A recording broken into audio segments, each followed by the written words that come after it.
come in, everybody put your and smile.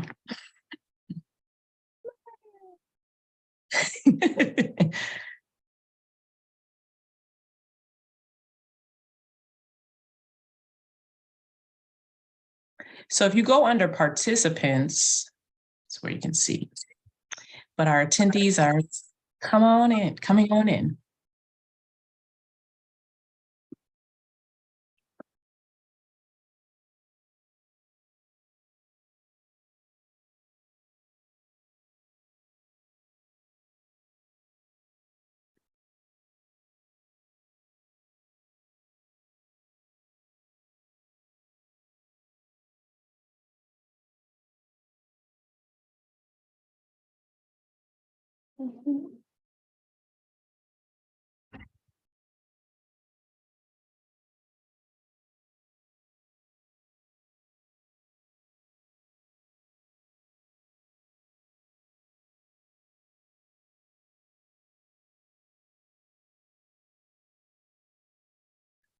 Good afternoon, folks who are starting to drop in. We'll get started in just a moment. Thanks for your patience.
All right, everyone, we'll give it just one more minute and then we will go ahead and dive into the conversation today.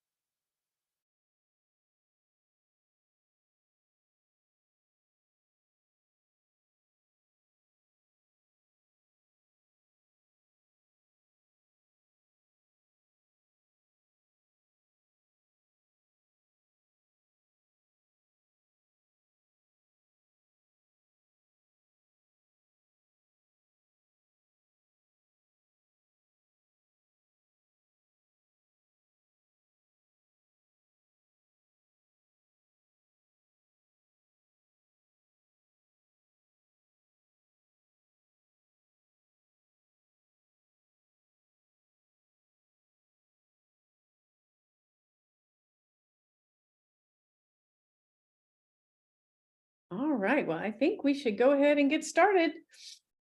Good afternoon, everyone. Thanks so much for being with us. My name is Suzanne Burns, and I am the director of the Just Growth portfolio of work at the Partnership for Southern Equity. And for those of you who have perhaps not been with us in a little bit, we'll give a little bit of a highlight on who the Partnership for Southern Equity is and what this work is all about as Eco Districts has integrated into the organization. Today, we are going to have a special treat. We're going to get to hear from an incredible leader in the field of equitable community development right here in Atlanta, Cheneé Joseph. And I will cover some of the highlights of Chenée's background for you. And then we're going to queue up a little video to help folks to orient to the work of the Sweet Auburn community that she's going to elaborate on with us. But first, why don't I give you a quick sort of overview of the situation with Eco Districts and the Partnership for Southern Equity. If you could, let's jump to the slide 3. There you go. So if you haven't been interacting with the team at Eco Districts or Partnership for Southern Equity in a while, just wanted to give you a quick sort of update.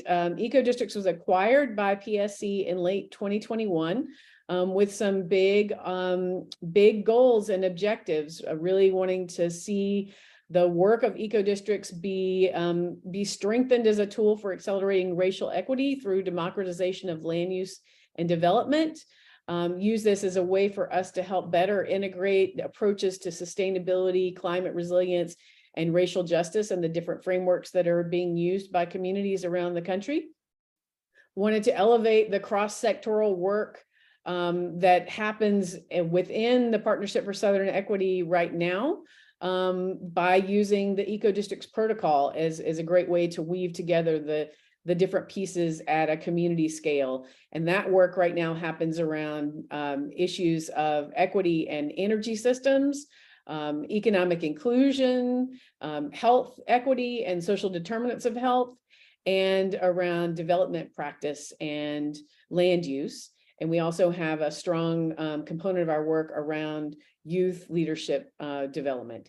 So these are all pieces that we're weaving into the work that many of you knew as APs through Eco District, and particularly the Protocol 1.3 that is still in effect today. And so we encourage you to go check out the Eco District's webpage. We're updating the content on the PSE side of the web. But we are working to complete the integration of those different areas of work in the months ahead. We'll be wrapping up that integration this year, re-engaging the AP community and building towards a launch later this year of this new chapter of Eco Districts within the Partnership for Southern Equity. So we're really excited about the progress and the work that we've been diving into this past year together, and look forward to bringing you into those conversations ahead as we relaunch this work. So just wanted to give a little bit of a highlight of sort of where you will see us in the strategic priority areas that are emerging. So hopefully, if you're familiar with PSE's work, this will look familiar. If you're familiar with the work of Eco Districts, this will also look like language that you have seen before. So not much changing in the general intention of our work together. It really is about elevating best practices and advancing work related to equity and inclusion and climate resilience at a neighborhood and district scale. So with that, I am, let's go ahead. And I'll just sort of quickly touch on, again, these are the folks that we have worked with through Eco Districts and through Partnership for Southern Equity for years. And so that will not be changing. And we look forward to keeping all of these different stakeholder communities abreast of the work as it advances through this next few months.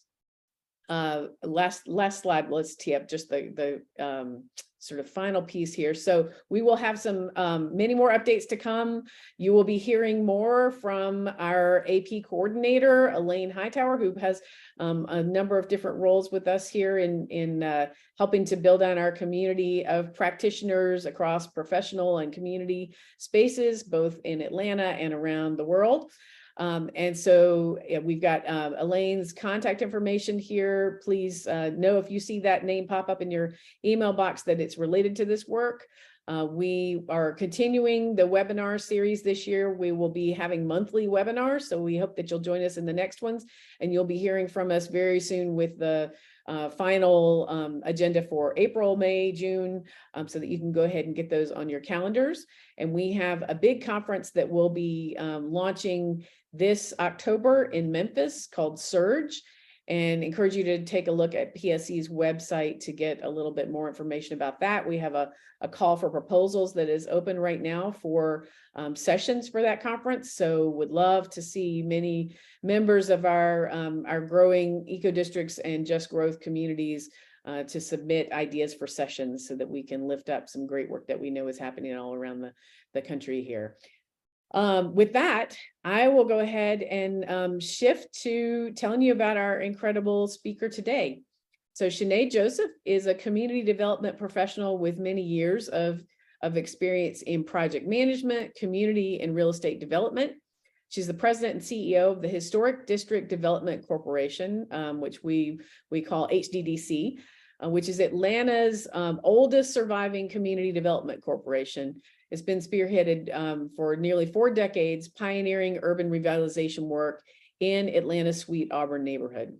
Prior to this role, Ms. Joseph served as a project consultant at Draper & Associates, where she managed budgets and schedules for various capital improvements, demolition projects totaling $17 million in the Atlanta Housing Authority portfolio. She has held the senior manager of neighborhood revitalization position, where she was instrumental in planning and implementing neighborhood stabilization and development projects and programs to meet the goals and strategies outlined in the HUD Choice Neighborhoods Transformation Plan, specific for Ashview Heights, Vine City, and the Atlanta University Center.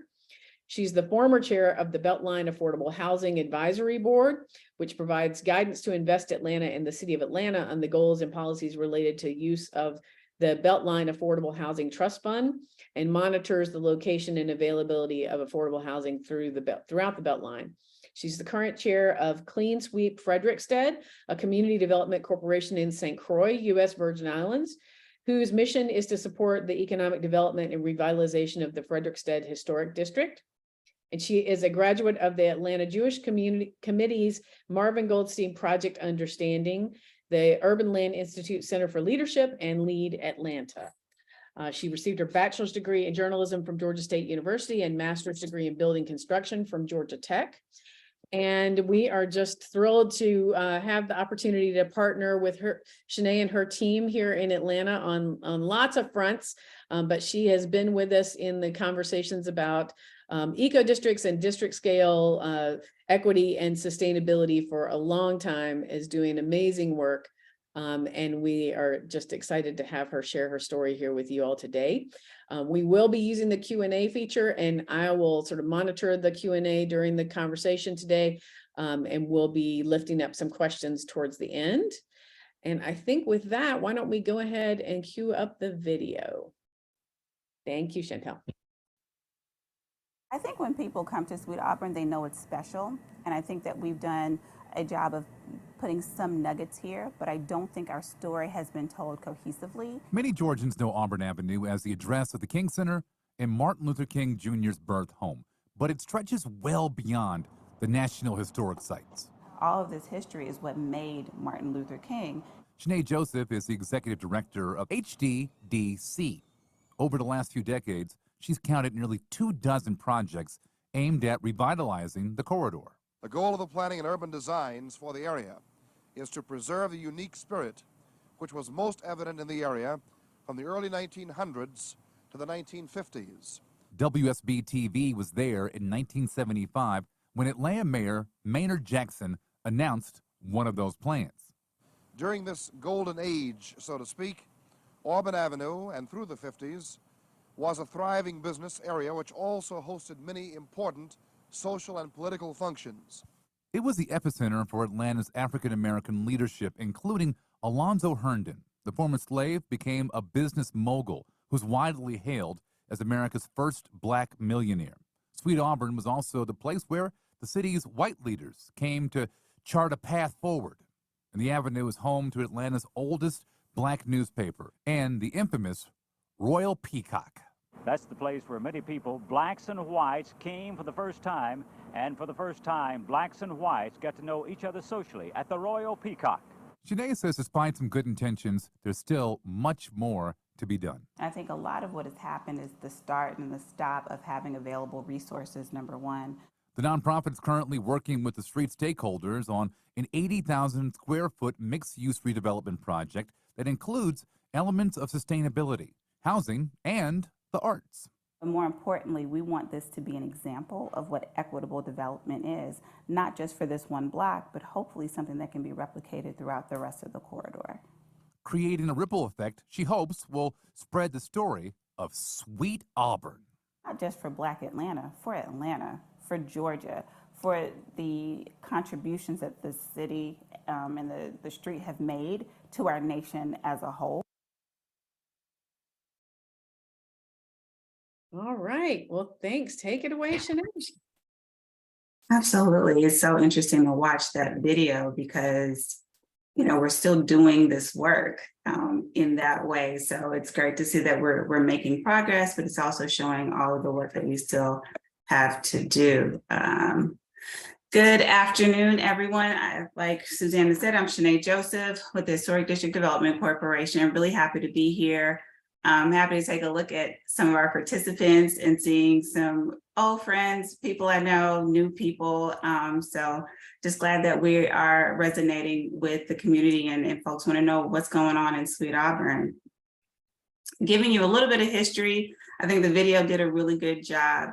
For a lot of people that don't know, though, that Sweet Auburn was really started because of the 1906 Atlanta race massacre that really caused a lot of Black businesses that were initially integrated throughout the city to live in one particular area where they felt safe due to the essentially backlash that they received just for existing throughout the city. And so everyone kind of moved to Sweet Auburn, and we took an area of the city that was least desirable and essentially created an epicenter for what was truly Black excellence. And in 1956, Fortune magazine called Sweet Auburn the richest Negro street in the world.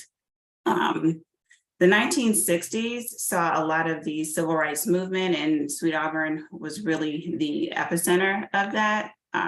You had a lot of churches that were there, and actually some of the oldest churches in Atlanta are rooted in Sweet Auburn. You've got, of course, Ebenezer, which was Martin Luther King's home church, but also Big Bethel, Butler Street CDC, the SCLC and SCLC Women, also located on Auburn Avenue, as well as the Prince Hall Masons, which is where Dr. King's office was located.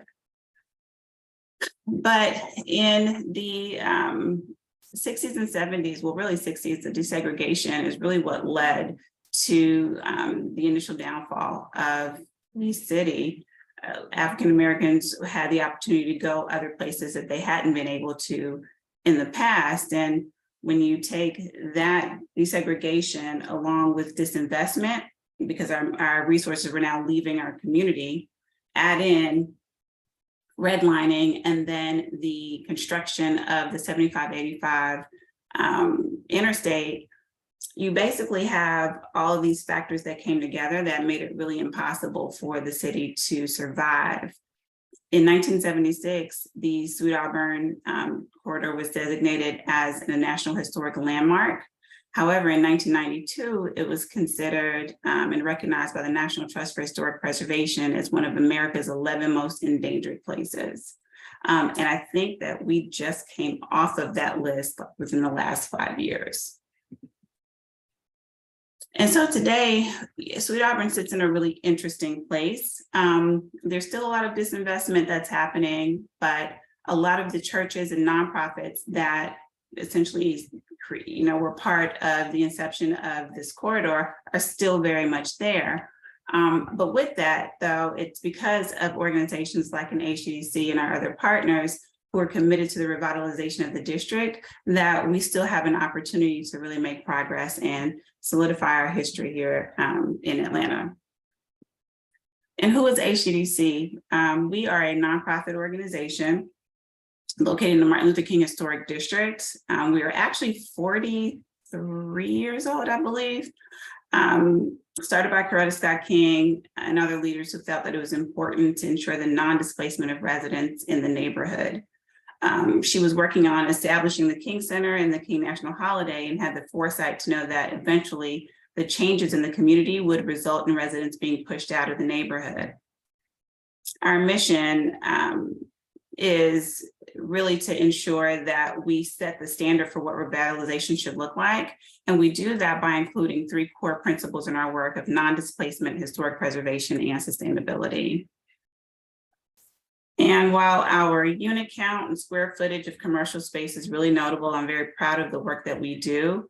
We currently operate 75 units of unsubsidized rental housing, and to date, we've provided around 2,000 households with affordable housing. But I'm also really proud of the impact we've had on the community. We've provided space and training for approximately 90 businesses. We're seen as a partner and supporter to the arts community by establishing a platform for artists to cultivate their talent and expand their businesses through our art galleries and exhibition spaces. We began our revitalization one house at a time, realized that we were not making the progress that we know we needed to make to see a difference, and essentially moved towards a block by block strategy where eventually that was the catalyst for the revitalization of the Martin Luther King Historic District, and really turned into a nationally recognized strategy for revitalization. We don't just focus on residential, we do whatever it takes to revitalize the community. So from a 600 square foot shotgun home to remediating a former brownfield site into ownership opportunities for businesses, we do whatever it takes. My predecessor says that we don't get to cherry pick our projects, we do it all. And currently we are working on quite a few projects. Just really quickly, the front porch, which we'll talk about later, is actually about 100,000 square feet of commercial and affordable housing and rental space, rooftop gardens, truly an amazing space that broke ground in July, should be completed next May. Henderson Place, which will be 76 units of affordable housing for residents at 30 to 80% of the AMI. It also will include a grocery store and meeting space for residents in the first floor. And then we completed our shared equity program at the Flats at Indy, which is a condo development that's also in 4th Ward, as well as a couple of other projects that are coming out of the ground, but really starting to see some movement in the revitalization in Sweet Auburn. And so how do we get from all of those redevelopment projects and trying to hold the neighborhood together to actual SAGE?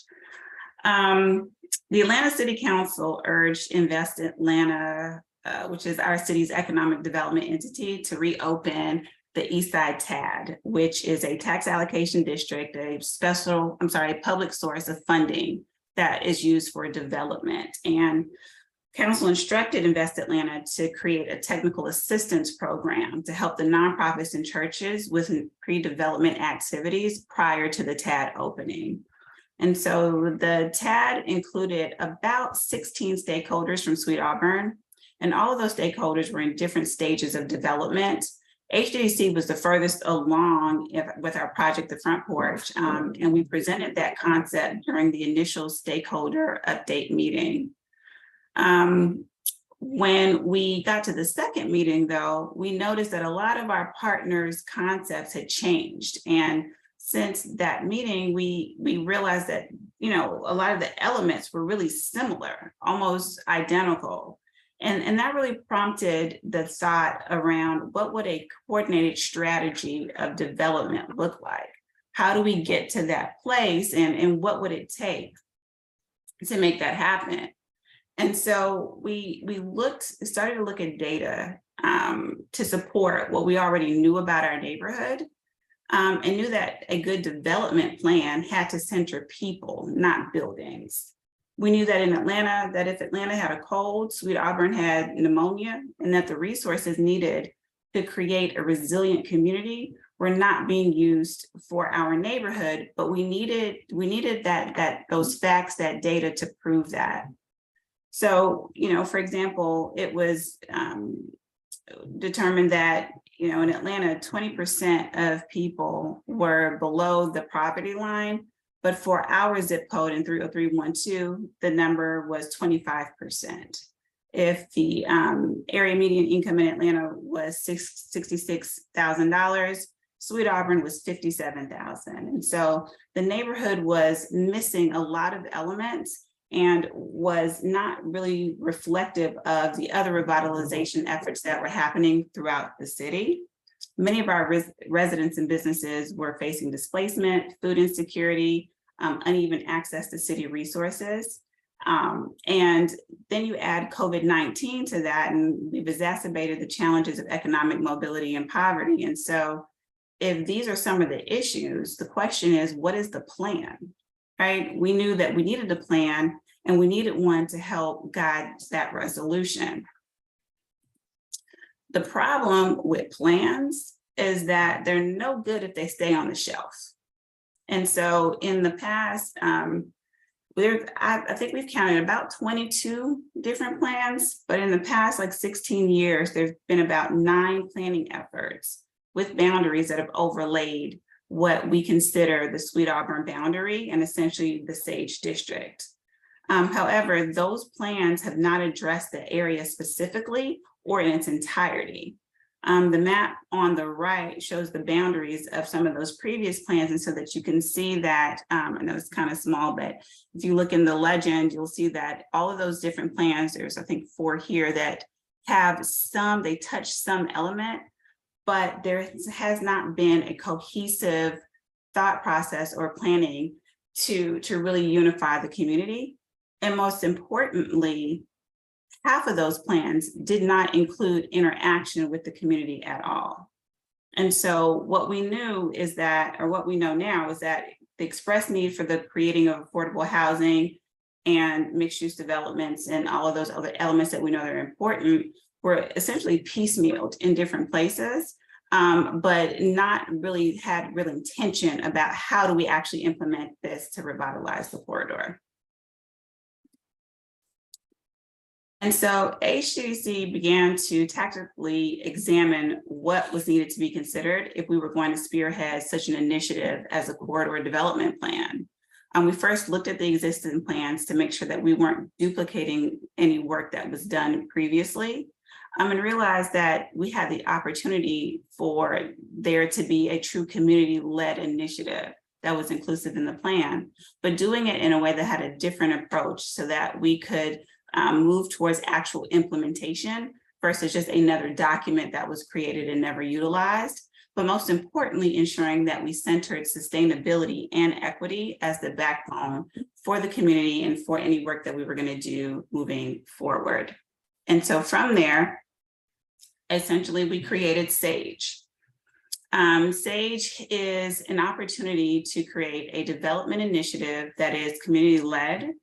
It serves as a unifier that centers the needs of people and puts organizations rooted in the district at the table to create the plan that is specific to our community.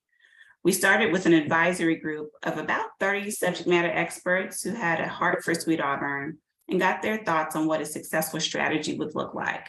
We then focused on specific pillars, including affordable housing, urban agriculture, green economy, and made that the focus of the work.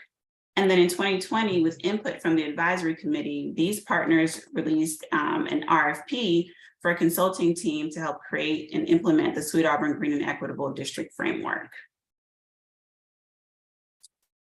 During the phase 1 outreach process, the consultant that we hired, Cheneé, identified that there were existing barriers to implementing Sage's efforts.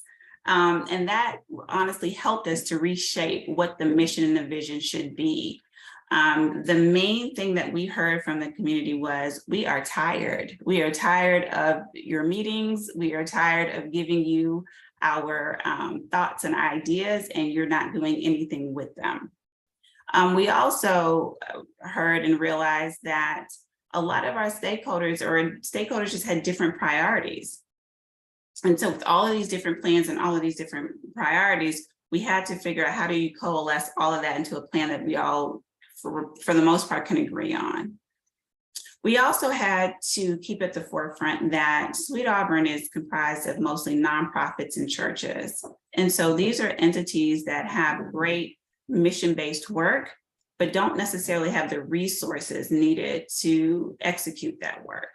And so part of this plan had to ensure that we were creating and attracting the types of below market financing and financing tools that were more friendly towards nonprofits and churches. And then also understanding that we're all trying to do this work together simultaneously, which makes it very difficult because we're fighting over the same, we're competing for the same resources. And so knowing that we have to get on the same page so that we can articulate a cohesive community agenda, that way we can speak collectively to philanthropy and city funders in supporting the work. We also heard from the listening sessions that the focus of SAGE needed to be bigger than just affordable housing or green economy, that we really need to look at some broader pillars that would create a socially impactful ecosystem for the transitional neighborhood. And so we created a people, place, planet pillar formation that didn't just focus on silos, but it shows how each one of these different pillars has to work together for the other one to be successful. And advancing these opportunities cannot be done with just one kind of organization. Just like with community development, you know, when we have conversations around community development, people sometimes can think that community development and affordable housing are synonymous, and they're not. Affordable housing is a component of community development, just like all of these other different opportunities and capacities that we're looking at. We need all of those resources working together in order to move the needle forward and to realize some change in Sweet Auburn. And so the way that we did that was, you know, by bringing our partners together, we were able to concentrate our energy and our resources, specifically funding and coordination and support, to leverage collective effort and raise the capital needed to start moving towards a plan. We have unified stakeholder participation, which can drive philanthropic funding and can be leveraged as a subsidy for upcoming development projects. And also a unified stakeholder plan could provide an ecosystem for community members that would otherwise be excluded from development processes and economic opportunities that follow. And this is just a sample of the organizations and the resource providers that are at the table for SAGE. We couldn't fit them all on one slide, but what I really wanted to just communicate was that you're not looking at large corporations, you're looking at community organizations that are on the ground doing the work to be a part of what this process looks like in moving forward with the SAGE initiative. And so the question is, how does it work? Right? We've talked about it really big picture, but how do you get into it? And so I can give you some scenarios about how we would see it working, and keeping in mind that we are still in phase 1 with this initiative. So I'm really excited that we've made this kind of progress. But one example would be if we have a nonprofit that is wanting to renovate a building that they have for community use. Well, the first thing that we would do as SAGE is working with them and bringing the neighborhood together to create and implement a vision for that particular property.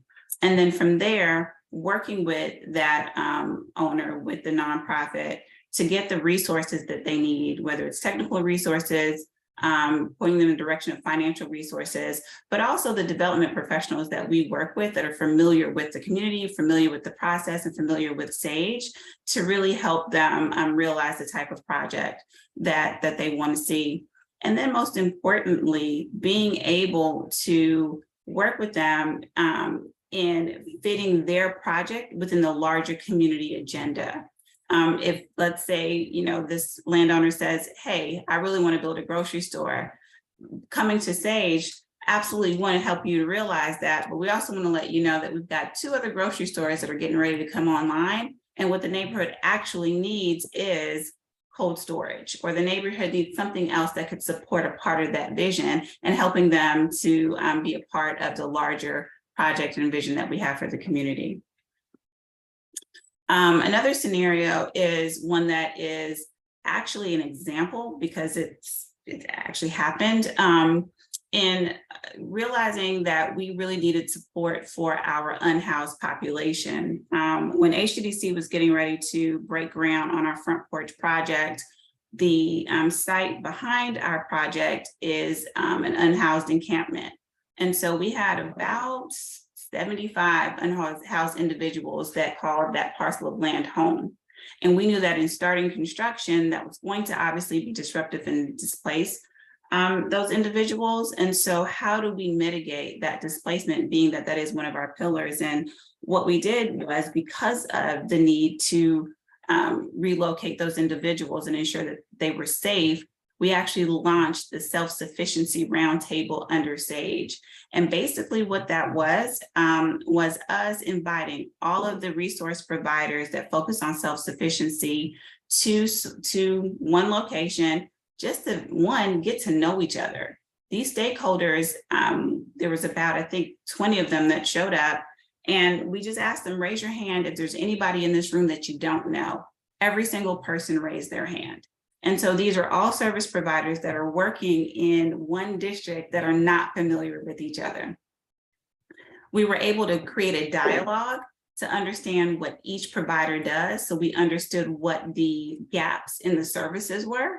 And then once we understood the gaps in the services, being able to connect each other to say, well, what do we need in order to fill these particular gaps? In addition to that, you know, as we were having these conversations, we really determined that the biggest issue was that we didn't have enough housing. And it wasn't just that we needed supportive housing, but there are different types of supportive housing. So how do we affect the inventory of supportive services that are coming online to ensure that we can cover a breadth of the different unhoused situations that we have? The next meeting that we had, which was the second meeting of the self-sufficiency roundtable, we actually brought the providers and invited members from the unhoused community to sit at the table as SAGE ambassadors, because we can't talk about a self-sufficiency issue if we're not talking to the people who are actually experiencing homelessness. And so bringing them to the table to hear about what services were working, what wasn't working, and what we could do to help move them to the next stage of sufficiency was honestly, I know for me, life-changing, but so impactful to those resource providers, because they really hadn't had an opportunity to talk to a client with other resource providers at the table to figure out the best way to help them move forward. And so those SAGE ambassadors now are taking information, resources back to the broader unhoused community, and we are truly compensating them for their time and their involvement. Another scenario is also if a community needing access to fresh food to address food insecurity, and this is actually real as well, but what we would do is leverage a conversation or an opportunity for our landowners who would be interested in having a land lease or essentially donating their vacant property or rooftops to install gardens, and doing it in a way that is managed and having some sort of oversight. We would actually coordinate and oversee the inventory of the produce that's grown to make sure that we're not all growing the same things. And also just really trying to create an urban ecosystem within Sweet Auburn. We actually received a grant from LISC to install 3 gardens that will happen this year. And they're also working to create a fund that will support rooftop gardens and infill gardens, and really ensuring that we're growing not just for community engagement, but also for production. And so as we create that closed loop, we're looking at how we connect our urban farmers to our small businesses, and also making sure that we're being sustainable in that we're using the composting opportunities that we are really showing our schools and having our kids interact with our farmers so they understand that there are career opportunities in urban agriculture. And an example from a development standpoint about how this would work would be the Front Porch Project. The Front Porch Project is, we believe, the first equitable development in Atlanta. It includes affordable housing, commercial space, rental and community and homeownership opportunities. It is new construction. It's also historic preservation. There is a current art gallery that we will expand to include a co-working space for artists that will also include an artist in residence program. And then the rooftop garden will be managed by our farmer in residence, who will oversee our garden, as well as support and coordinate the other farms in the corridor. And so if we are able to look at what Front Porch is offering and what it will be for the neighborhood, for us to be able to have this project as a hub for Sage gives it a nucleus, it gives it a heart, and to us, it provides an opportunity for sustainability because it is actually tangible. It's a place that we can go, and it can truly be a place that, you know, is equitable, that can be seen regardless of if you're at 120% of AMI, off an AMI chart, or 30% of AMI. This is a place that you know that you belong.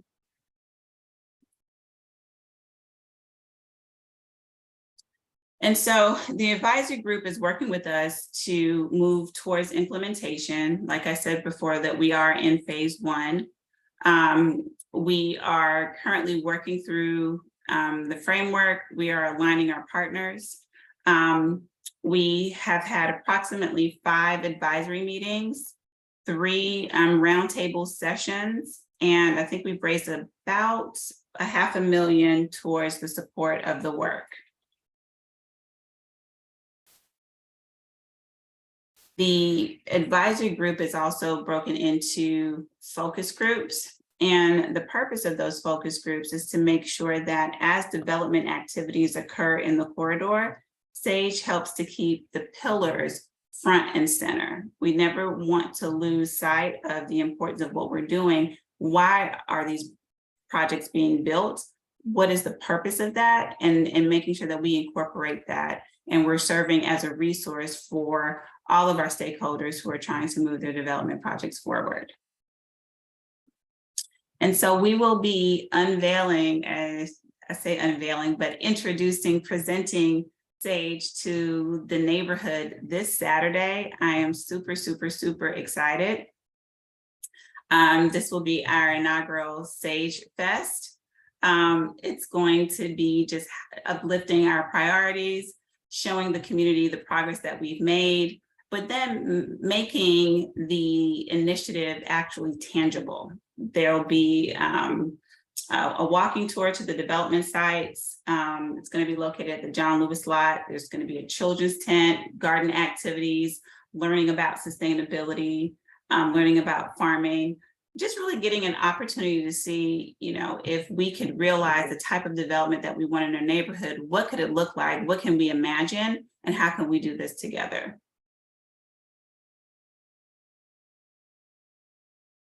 And so we are not looking to reinvent the wheel by any means.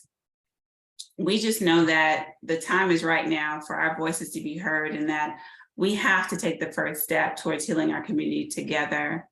If we are guided by the 4 strategies that you see on the screen, I think that we are going to create a model that can be replicated throughout Atlanta.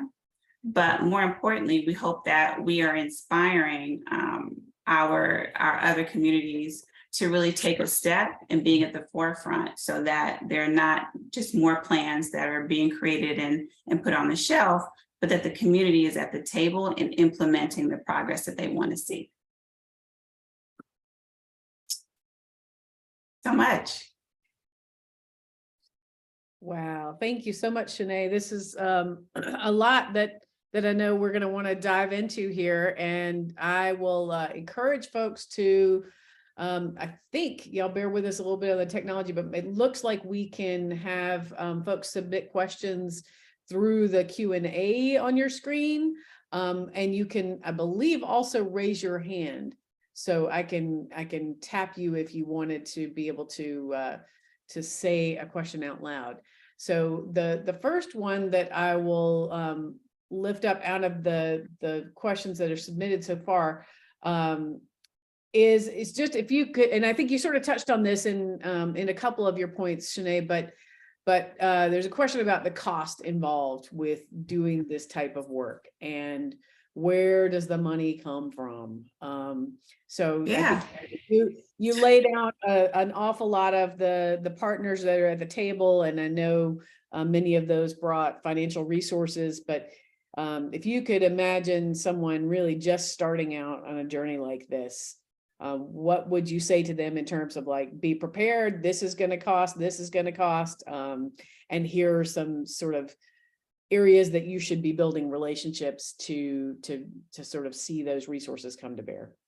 Sure. So the relationship with Central Atlanta Progress was instrumental for us, because they acted as a liaison with our community work, the city of Atlanta, other funders. And so CAP actually approached Invest Atlanta about including it. We were looking at a broader infrastructure project, and obviously you need a plan for infrastructure. So could there be a set aside specifically for the SAGE initiative, so that we could have resources? And so half of the resources that we've raised came from the Eastside TAD. The other thing that we've done is applied for some smaller grants through like with Bank of America and LISC, and looking at neighborhood planning. That seemed to resonate right now with philanthropy. To be honest, I've had more success raising resources for SAGE than I have for Front Porch. But it seems as if the community-led planning, these smaller grants, they add up. And that has really been what has been helpful in us getting to where we are right now. And we've only been raising money for about, roughly a year and a half. Excellent. Well, and just for those who may be participating today outside of Atlanta, just wanted to clarify that Central Atlanta Progress is a community improvement district that operates in our downtown geography. So if you're coming from other cities where there are maybe business improvement districts or community improvement districts, those could definitely be good partners. And then of course your local development authorities, as Cheneé was mentioning, ours is Invest Atlanta here. So that's exciting to hear that neighborhood planning grants have not been as maybe challenging to find in smaller bits and pieces than some of the other project funding. So maybe that will be something that is useful to others on the line. We've got several other questions and comments here. Oh, sorry. You want me just to run through them? I can do that. Oh, yeah, that would be helpful. Sure. Okay. You see them, so right Sure, ahead. not a problem. I think we've got a question here about the governance structure, using a collective impact model and talking about that governance structure. That's exactly what we're going through right now, is determining what is the best structure, because currently it is the planning committee of CAP, Central Atlanta Progress, HDDC, and Sweet Auburn Works. But what I see and what we envision is that SAGE will be a fully functioning entity on its own. And so going through the process of planning is getting to a point where we've got the framework completed, but eventually it's having its own leadership with a board and a functioning nonprofit, we feel that that's in the best interest to separate the work from what the three organizations are currently doing. That the governance, though, is, I think we're deciding between two different models. That's one of the things that when we actually take it to the neighborhood as they are come back and take on more of the planning efforts, we'll be presenting to them because we think that their input is also really important about how does SAGE actually function. Can you share how residents and other community stakeholders benefit from these community development projects? So I have to be honest, I only gave you guys like the tip of SAGE because there's so much more planning that's happening.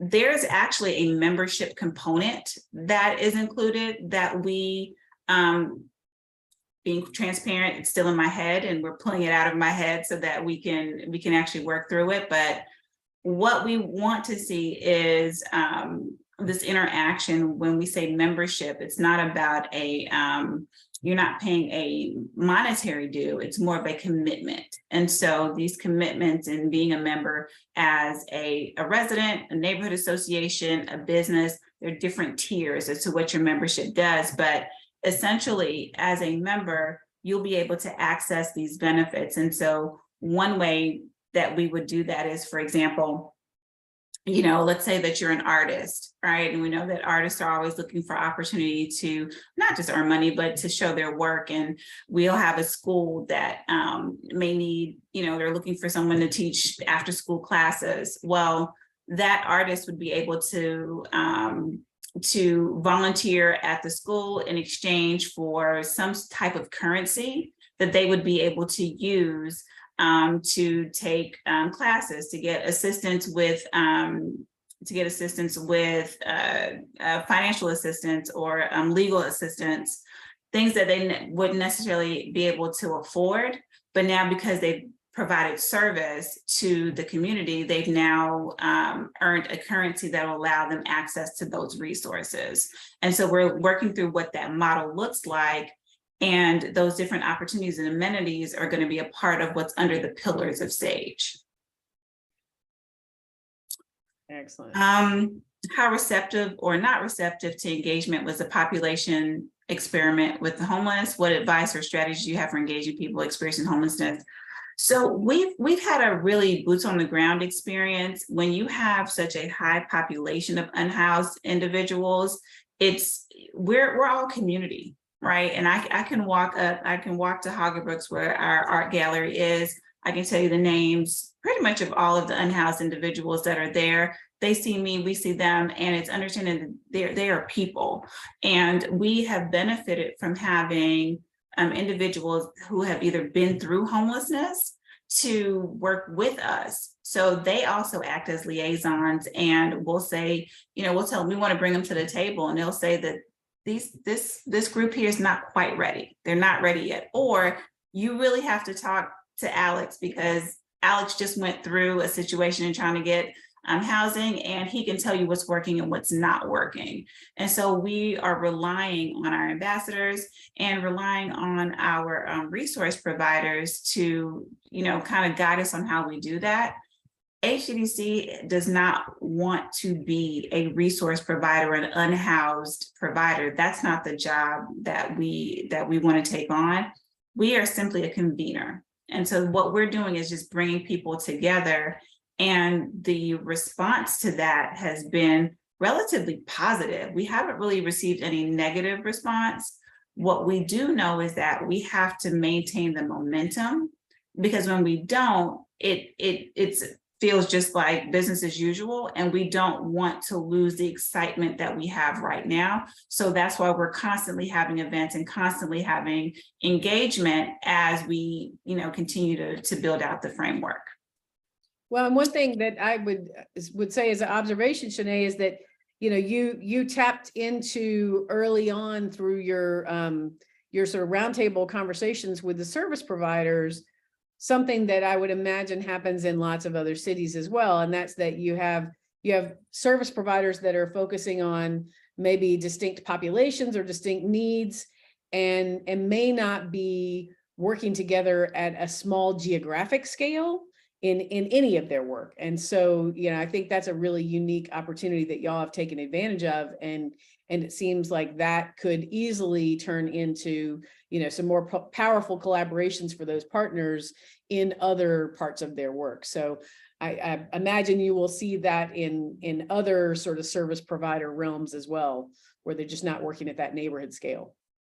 And that's the goal, because we want to be able to cultivate essentially a pipeline as we're working through urban agriculture and it's installing gardens. This is also a career opportunity for some of our unhoused people to learn a skill, right? So how do all of those pillars start to work together? We've got businesses that need, they need some assistance, whether it's someone cleaning up or running registers, or they're, trying to manage staff.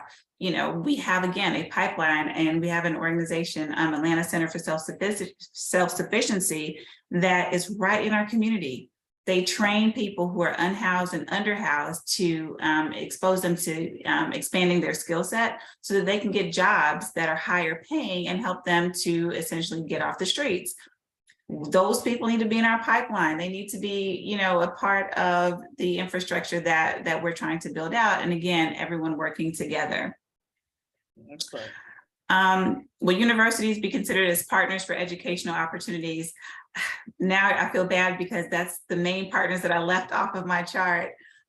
Georgia Tech has been an amazing partner, and I am biased because that is my alma mater, but they truly have. They've assisted with a lot of the initial research that we had to do.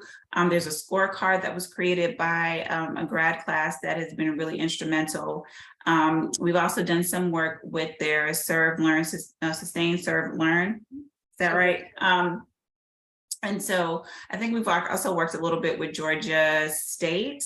We are always open to fellows. We want to create a fellowship program for this initiative. And so if your school would like to work with us, please send me an email, give me a call, and we can definitely figure it out. Let's see, going back to your grocery store cold storage example, how do you ensure that a new property owner or developer who doesn't know your organization comes to you to discuss current community needs and best desired use for the land? Can you actually tell them what to build? How do you? So we can't tell them what to build. We wouldn't tell them what to build, but what we would do is share with them the community agenda, right? There's a plan here. And, what we find is a lot of times when you've got development entities or just people that are developing projects, they'll come to a neighborhood, and the only time that they'll come to an NPU is because they need a variance or they need some sort of exception that requires neighborhood approval. A lot of times our communities are very reactive as opposed to being proactive with what they want to see. And so what this plan essentially does is allows us to be proactive. It presents a plan and a strategy. And no, we can't force anybody to do anything. But if you would like our support, it's probably in your best interest to align yourselves with the plan that has already been vetted with the community in the neighborhood. In addition to that, Sweet Auburn does have, I think, a little bit more of a benefit than some other neighborhoods because they have a fully functioning community development corporation in HDDC. And as a longstanding organization, I get calls regularly from developers just asking, hey, what do you think about this? Do they all call me? Absolutely not. It doesn't happen. But as our profile grows and as the neighborhood is empowered, we're finding that they are honestly a little tired of the pushback and figure it makes sense for them to get in front of it and really have dialogue and conversations with organizations and entities who are not angry. They're just very passionate and very clear about what they want, which essentially creates a better product for them. And I know any folks who have dealt with development on this line knows that that pushback is expensive. It delays things.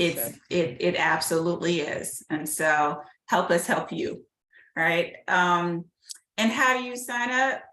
Chuck, pull up. You know how to find me, sir. I mean, it is the email, it's a call, it's whatever, however you want to get in touch with us. We take all support at this point. What we're really trying to do is be very thoughtful through our focus groups on the advisory committees, thinking through what is this going to cost? I mean, that's the elephant in the room. We've got, like I said, Bank of America, LISC, but also JP Morgan Chase, some real financial dollars who are invested in this process to help us come up with that. And this is not again, another development plan that's going to sit on the shelf. We're already moving, we're already implementing. HDDC is self-funding some, but so is some of our other partners because they believe in the work. And so if there's any other partners, whether it's sweat equity, helping us to gather the data, whatever it's going to be to move it forward, we're absolutely open to the support.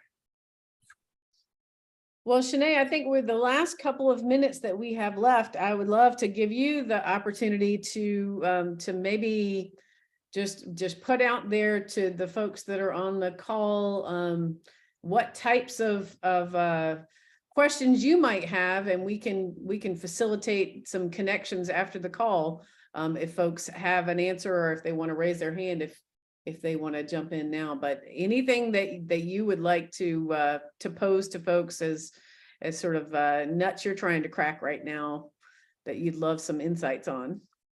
Sure, I appreciate that. I think one of the biggest challenges that HDDC is having is as we launch SAGE and we talk about the broader impact that initiative will have, I think that the importance of supporting the individual projects to get there is somehow getting lost in the conversation.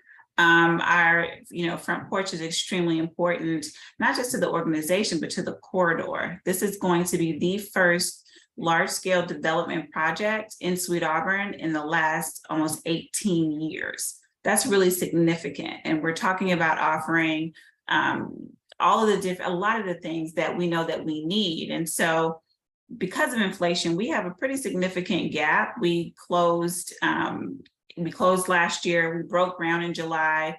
But right now there's about $1.5 million, almost $2 million gap just for phase 1. And then we're also raising money for phase 2. And so a lot of times it is, well, yeah, we can give you a low interest loan.